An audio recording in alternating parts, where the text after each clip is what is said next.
What's up nga sa inyo mga sir? For today's video vlog nga po ay magre-review tayo ng isang LED light dito sa Mio Sporty natin. Pero pwede po siya sa lahat ng motor. Depende na lang kung naka-LED na yung motor ninyo. Wag na po kayo mag-upgrade nito, no?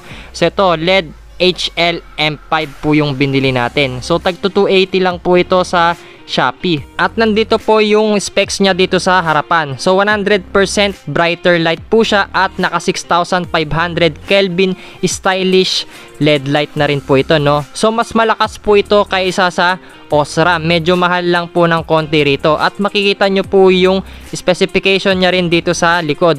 Pati yung size niya at yung dimension niya. At napakaganda rin po ng materyales na ginamit dito. At makikita nyo po yung 1-year warranty dito sa taas. So yan, buksan na natin itong Philips LED light. At ipapakita ko na po sa inyo yung laman niya dito sa loob. So yan, may karton po dito at ito yung pinaka LED light po niya. At tignan natin kung ano pa po yung meron dito. So yan, nandito po yung manual guide niya. So yan, kung paano po siya kinakabit at kung paano po gumagana yung LED light natin. So yan, ito po yung pinaka itsura niya dito, no? So yan, colored pa po yung picture dito. So kung ano po yung nakikita nyo sa picture, ganito po yung sa personal. So ayan, pakita lang natin ng kabuuan dito at pati yung sa harapan kung ano po yung itsura niya. So may mga makikita po kayong specs dyan at yung kanya nga po rito ay 12 volts and 6 watts at napakatipid na rin po nito sa baterya compare po natin dun sa stock na halogen bulb natin. So kaya po ako magpapalit nito kasi napakahina po ng stock bulb natin, lalong lalo na kapag bumabiyahe po tayo sa gabi. So kailangan po natin ng medyo malakas na ilaw para may panglaban tayo kapag maglo long ride din tayo. At bago po natin ikabit, ipapakita ko muna po sa inyo kung gaano kalakas yung stock halogen bulb natin. So ito, nakarekta na po ito. Pagka pinu-start ko na yan at gumana na yung motor, kusa na pong iilaw yung motor natin. So yan, napakahina lang po ng binubugang ilaw nito kahit na medyo maliwanag pa. So makikita po natin yan kapag gabi at alam naman po natin na sobrang hina ng stock bulb natin. So ayan, tanggalin na po natin yung mga tornilyo rito. Ayan, natanggal ko na po yung tornilyo dito at kakalagin na natin yung head cowling natin dito. So pag nakalag na po natin yan, kuha lang din po tayo ng basahan para ipailalim natin doon para hindi po magasgasan yung pairings natin. At i-push nyo lang po ito na pailalim tapos alisin na po natin yung pinakakapitan niya rito. So tanggalin na natin yung stock bulb. So yan, ganyan lang po magtanggal ng stock bulb. So makikita nyo po yan, may mga tatlong pa-square po dyan, tapos merong nakauka po dito. So yan po yung pattern para may kabit po natin itong LED light. So ayan, merong pauka rin po rito at dyan po natin siya ilalagay.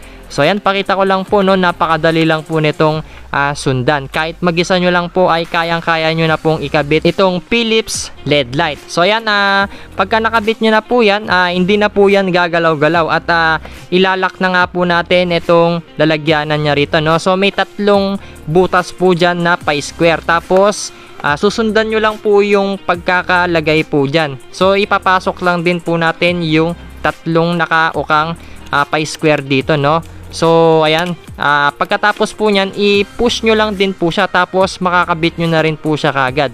So ganyan lang po magkabit. At papaganayin na nga po natin itong nabili nating LED light. So ayan, nakakabit na po siya at subukan na po natin, no. Pero mamayang gabi po ay susubukan ko rin siya, pero pakita ko na lang din po pagka gabi na. Ilalagay na lang din po natin ito sa dulo ng video natin. So pakita muna natin kung gaano siya kaliwanag. At ganito nga po kalakas yung binili nating LED light. Sobrang liwanag po niyan, no? Medyo maaraw pa po dito sa amin. Pero kapag gabi po, makikita nyo po yung tunay na lakas nitong binili nating LED light. At papakita ko na lang po yan sa dulo ng video natin. So pakita lang po natin na gumagana siya. So ito po yung high. Ayan, napakalakas po, no? Talagang mabubulag yung kasalubong mo rito. So i-adjust na lang natin yung ilaw natin o yung sa cowling natin dito. Ipapababa na lang natin siya para respeto na lang din natin sa mga nakakasalubong nating motorista. So yan, napakaganda po nitong Philips LED light. So yung nasa dulo po pala niyan ay heat sink para hindi po madaling uminit yung ilaw natin. At napakaganda po nito dahil battery saver na rin po to kasi LED light na rin po siya, hindi na po siya halogen type. So ayan, napakalakas po ng ilaw na binibigay niya rito. At ipapakita ko lang po yung difference ng Philips LED light sa stock halogen bulb.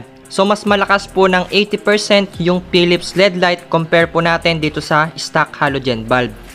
At gumabi na nga po dito sa amin at ipapakita ko nga po yung ilaw niya kapag kagabi. So yan, susubukan natin yung high and low dito. So ito po yung high, tapos ito po yung low. So napakalakas po niyan compare dito sa stock halogen bulb. At sinubukan ko nga rin po siyang paandarin dito sa labas ng bahay natin. So nandito po tayo sa highway. At mas komportable na nga po ako mag-drive kasi nakikita ko na po yung nasa harapan ko at talagang maliwanag. Makikita po natin agad yung mga butas-butas dito sa daan. Pati yung mga baku-baku po, makikita nyo po dyan, no? At hindi na po kayo mangangamba.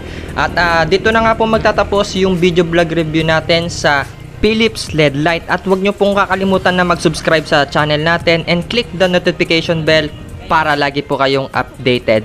And thanks for watching.